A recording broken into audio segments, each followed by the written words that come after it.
So I had this amazing experience yesterday in one of my other companies where I predominantly help men who either have thinning hair, balding, completely bald. It's one of my favorite companies because I'm immediately able to affect change in people's lives. I was dealing with this guy for about a month and a half or 2 months. Our schedules just didn't fit, and we finally hooked up yesterday. When he came in, he's a shorter guy. He's actually from Kenya. I'm going to give you a mental picture of him. Picture 5'4", 5'5", very dark man. His wife came in with him and his 2 children. But when he opened that door, the smile he had wasn't just a smile on his face. His whole body smiled. He had such joy in just being here, getting this burden he had, or he thought he had, of his hair loss taken. And it immediately made me feel amazing because he actually passed 4 other SMP artists to get to me. He wanted me, which is a great feeling when people tell me that. So he comes in, his wife comes in, and his 2 kids. She's asked about how long it'll take, and a couple hours. So we go in the back, and I had the opportunity to talk to him for a couple hours, and he had an amazing story where he had to leave Kenya, not just because of the economic prosperity that the U.S. has, but he had to leave it because of the conflicts that have been going on in his area. And he wasn't able to take his wife, and he wasn't able to take his children at the time. They had to go to basically a refugee settlement area where women and children were allowed to go, but men weren't. So he had to come to the United States. I believe it was 9, almost 10 years ago, he had to come by himself. He didn't really know the language that well, so it took him a while to learn English. It's very broken, but you can still understand him enough to get by where he has a license now and he has a job. In listening to his story, everything that happened to this guy, all the obstacles he had to get to come here, and then going through the process of bringing his kids and his wife over, it took almost 5.5 years. He did not see his wife or kids for 5.5 years. And he didn't have the opportunity to talk to them like we do over cell or through the internet as much. Think about that. Think about not being able to talk to your girlfriend, or think about not being able to talk to your wife or your kids for that long, or the time frame might be a month or a couple weeks or 2 months. He said he went through a time where it was about 90 days where he tried to get a hold of them and it just wasn't working, and he started feeling like something was wrong.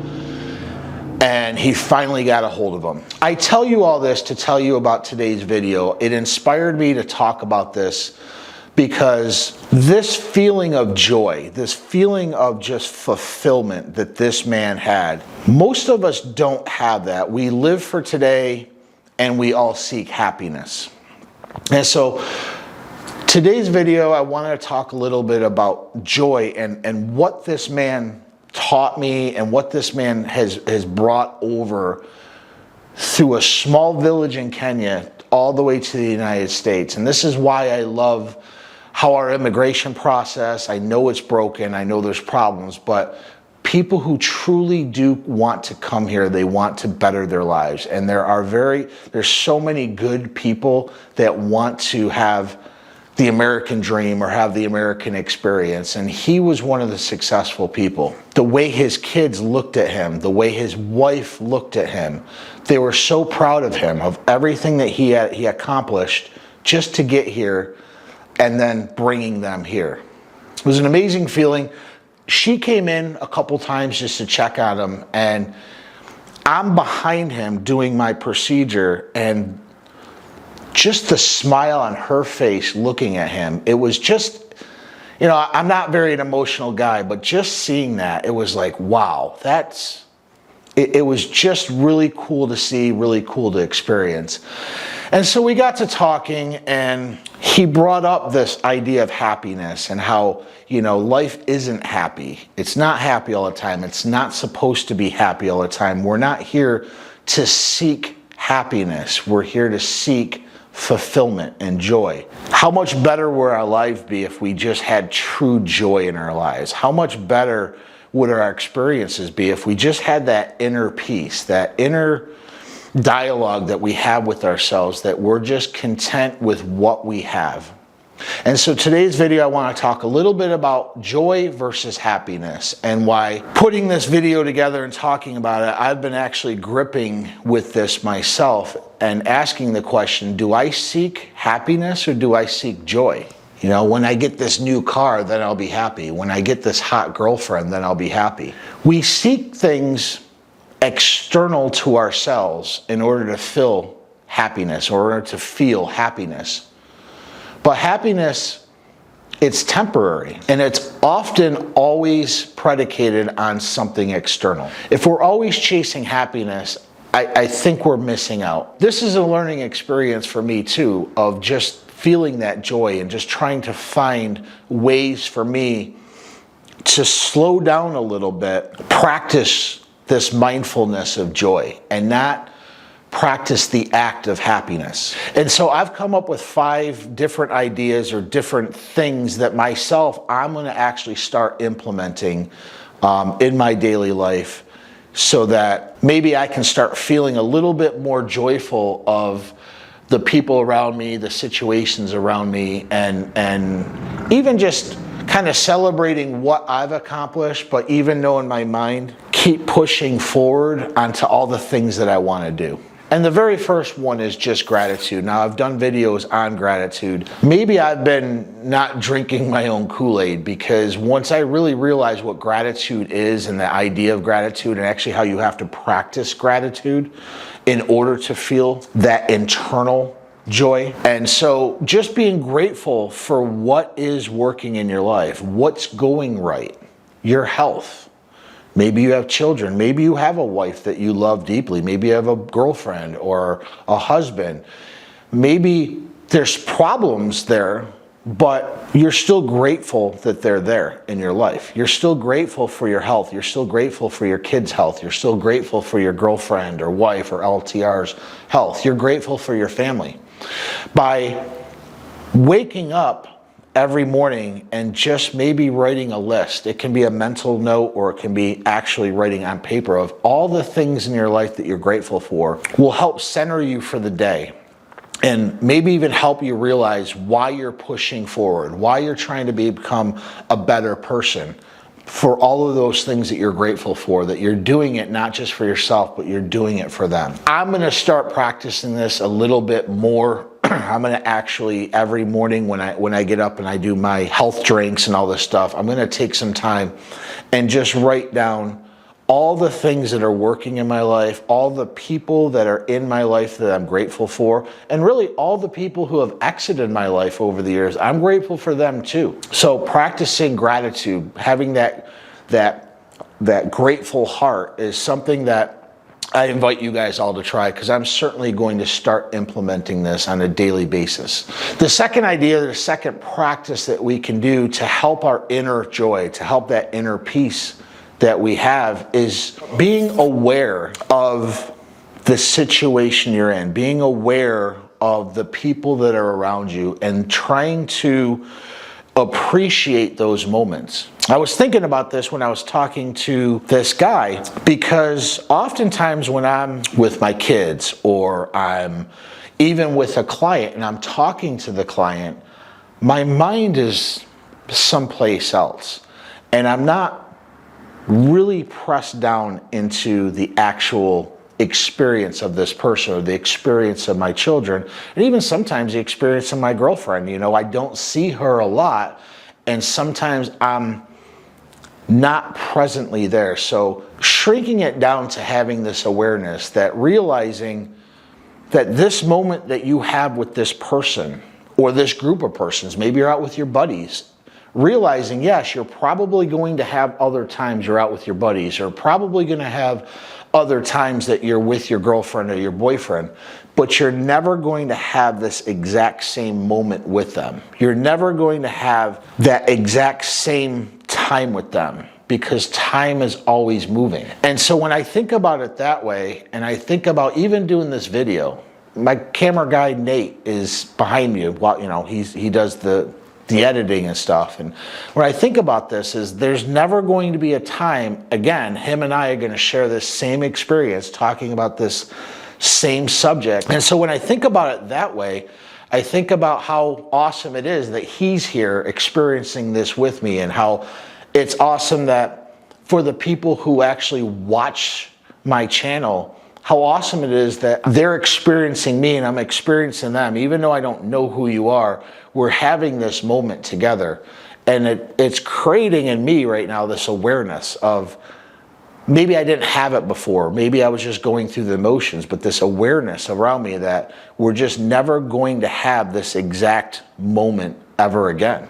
Trying to be present to that situation, appreciate that person or that group of people that you're with, and kind of realizing we're never going to have this moment again will help slow you down and help center you to realize that you can appreciate this moment. So having that mindfulness or having that awareness would probably be the second thing that I invite you guys to try out and see how it works for you. The third one is, and we talk about this a lot, is just having passions and hobbies. And this is something I'm always trying new things. I'm always reading new books, trying new ideas. If this is something where maybe you lack in, where you always wanted to try something, but life has gotten in the way. Maybe you have kids, maybe you have other responsibilities, I get that, but carving out a little bit of time for yourself to explore those passions, to explore those hobbies, not only is going to make you a more well-rounded person, but it's going to kind of fulfill you because it's something that you wanted to do for yourself. It's an experience that you wanted to have for yourself. Feeling of joy of maybe accomplishing a hobby that you wanted to learn, or maybe you wanted to get into martial arts or whatever it is. Having that fulfillment, trying new ideas and having new experiences really helps create that inner peace within you, having that inner joy. So get in that habit of trying a new hobby or a new experience, whether it might even just be not going to the same restaurant all the same time. Go across town and try a restaurant you've never heard of, or maybe even drive to a different county and just see what your backyard, how big your backyard actually is. Try something new every day and just see how it feels, see how, I like this, have that exploratory nature that we all are born with, but a lot of times the routines of our lives, the monotony of our lives, we kind of run on autopilot. Kind of piggybacked on the awareness side is just connecting with your loved ones, whether that's, again, your girlfriend, your boyfriend, your wife, your husband, your family members, your friends. Just staying in contact with them. I don't see my family a lot. On my dad's side, we're not overly that close. It just seems that maybe whenever there's a funeral or a holiday, we get together. For my kids, as they're getting a little bit older, my daughter's 22, my son's 19, they have clearly their own lives. They do their own things. And as they're getting older and having these new experiences, I have started recognizing that my connection with them isn't the way it used to be. I was a single father for 8 years. I raised them going through high school and all these different experiences, and I was the one who got to enjoy those different experiences with them. But again, as they've gotten older, that connection seems to be fading off. So this is something that I need to personally do. So when I'm telling you these things, I'm actually telling myself. Having those connections with your family members, with your loved ones, kind of helps center you, kind of helps ground you. It makes you realize that all of these people are in your life for a reason, whether it's blood related or friendship. They're in your life. They've been with you thick and thin. They are the ones that truly do know who you are. And all of the other external people that you know, appreciate them, but they're not your family. They're not your core. They're not your tribe. They're just your associates. So reconnecting with your family, reconnecting with your loved ones will help kind of just get you back to your roots. The final one is just practicing self-care. you have to love yourself. If you don't love yourself, really, how can somebody else? Always doing things that are a harm to your body. Maybe it's excessive drinking, maybe it's excessive eating, it's not working out, not just eating healthy, all of these things. It's hard to have joy when you're externally eating to fill a void, when you're externally drinking, when maybe you're watching porn too much, or you're always on social media, living vicariously through other people.